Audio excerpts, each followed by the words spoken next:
nous sommes veille de Pessah, c'est marqué Ki bechipazon yatzata meretz Mitzrayim, que nous sommes sortis d'Égypte avec précipitation, mais justement il ne faut pas confondre vitesse et précipitation. Il y a un commentaire au 9e chapitre du livre de Shoftim qui fait la distinction entre le pachaz, c'est-à-dire l'impétuosité, on pourrait dire, et le chipazon. Donc c'est les mêmes lettres inversées entre pachaz et chipazon qui fait la distinction entre quelque chose qui est fait rapidement mais sans da'at, sans discernement, et donc le chipazon, où il s'agit donc d'agir rapidement mais intelligemment. Alors il y a un midrash à propos d'un verset dans la paracha de Vaïtranan, au chapitre 4 de Dvarim, du Deutéronome. C'est marqué Batsar lecha umtsaucha kol advarim haele ba'acharit hayamim veshavta ad Hashem elokecha veshamata bekolo. Dans ta détresse te trouveront toutes ces choses-là à la fin des temps, et tu reviendras jusqu'à Hashem ton Dieu et tu écouteras sa voix. Alors dit le midrash, à partir de ce verset, que chez Nigalou Israël Mimitzraïm, lorsque les enfants d'Israël ont été délivrés d'Égypte, Lo Nigalou Ela Mitor Chamisha Dvarim Elu, ils n'ont été délivrés que par ces 5 choses-là. Ces 5 éléments sont Tzara, la détresse, Tshuva, le repentir, Srutavot, le mérite des pères, des ancêtres, des patriarches, Rachamim, la miséricorde, et Ketz, la fin, lorsque le moment qui est fixé pour la délivrance arrive.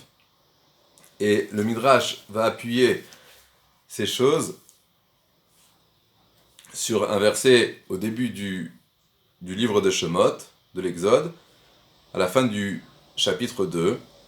Vayanchu bnei Israël mina avoda vaizaku, batal shabbatam ele Elokim mina avoda, vaishma Elokim et naakatam, vaiskor Elokim et berito, et Avram, et Yitzchak, et Yaakov. Donc les bénis d'Israël ont soupiré à cause de l'esclavage et ils ont crié, et leur plainte est montée jusqu'à Dieu. Dieu a écouté leur plainte, il s'est souvenu de son alliance qu'il avait contractée avec les patriarches Avram, Yitzchak et Yaakov.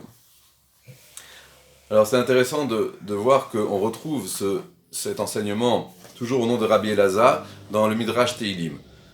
C'est à propos du psaume 106, qui évoque les miracles qui ont eu lieu lors de la sortie d'Égypte. À la fin du psaume, c'est marqué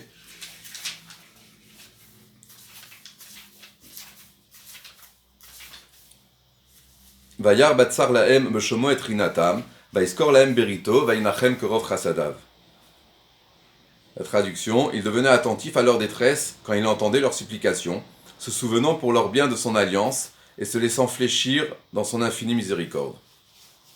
Donc, le Midrash sur Teilim fait la même chose que dans le Midrash Rabbah à propos du verset dans Shemot, en reprenant donc les différents éléments qui ont mené à la délivrance, et il appuie ces éléments à partir du verset que l'on vient de citer dans Teilim.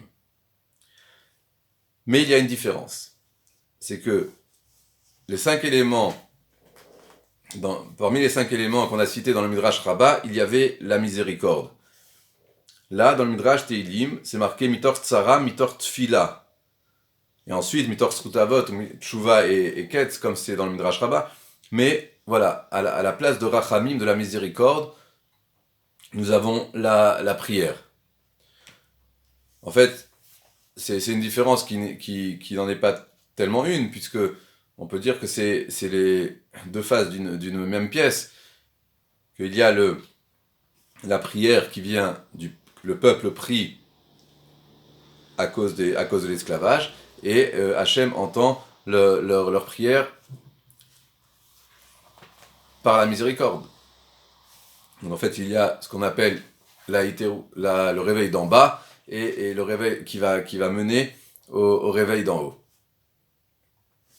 Alors, à propos de la nuit du Seder, il y a une habitude ashkénaze qui consiste à revêtir le kittel, c'est l'habit blanc que l'on met notamment pour les Yamim Noraïm, pour les jours redoutables de Rosh Hashanah et de Kippour. Alors, on dit aussi que cet habit ne doit pas être mis pour autre chose que pour la prière.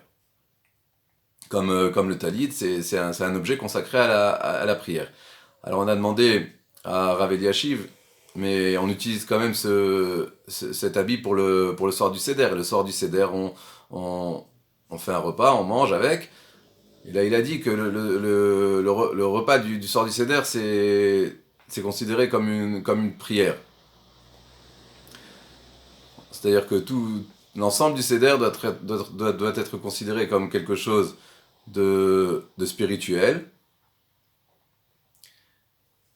Alors évidemment, il y a les mitzvot du soir du Seder, raconter la sortie d'Égypte, consommer la matzah, le maror, mais on verrait de là que c'est l'ensemble, c'est même le Shulchan Aruch, où l'on fait le repas proprement dit, doit être considéré comme un commandement. Et à ce propos, comment est-ce qu'on peut considérer comme ça des actes apparemment matériels comme quelque chose de spirituel? Alors à propos de la prière elle-même, il y a Rav Wolbe qui dit que lorsqu'on prie, des fois on peut, il dit mitdafkim al kirot, on pourrait dire on se frappe la tête contre les murs, mais l'omotsim yadaim vraglaim lifnei Hashem, on sait pas comment aborder cela. Enfin, nous les petits êtres humains, on va s'adresser à Dieu, mais il dit ou que chez Zochrim, lorsqu'on mérite, margishim, on ressent qui bemet en kol sorech lechapes bemerchakim. On n'a pas besoin d'aller chercher des choses très éloignées. Bishme Mahal qui se trouve au-dessus des cieux. Et là, l'Iskor, mais uniquement se souvenir, Bimtsiuto Shalakla Israël, le fait qu'il y a le peuple d'Israël, qu'il y a le monde, et que par cela, on peut trouver la proximité avec Dieu. Le fait qu'on voit que malgré tout les choses tournent. Voilà, alors j'ai pensé qu'on pouvait transposer cette idée-là au soir du Seder, en disant que justement on est occupé à cela, à raconter l'histoire de la naissance du peuple et à remercier sur le fait que notre peuple a perduré à travers l'histoire malgré toutes les vicissitudes. Et cela doit pouvoir nous donner donc un sentiment de proximité divine et tout en se consacrant à tout le rituel du Seder. Voilà, que cette fête soit celle de la délivrance et que l'on entende que des Mesorot Tovot Yeshuot Venechamot. Chag Sameach.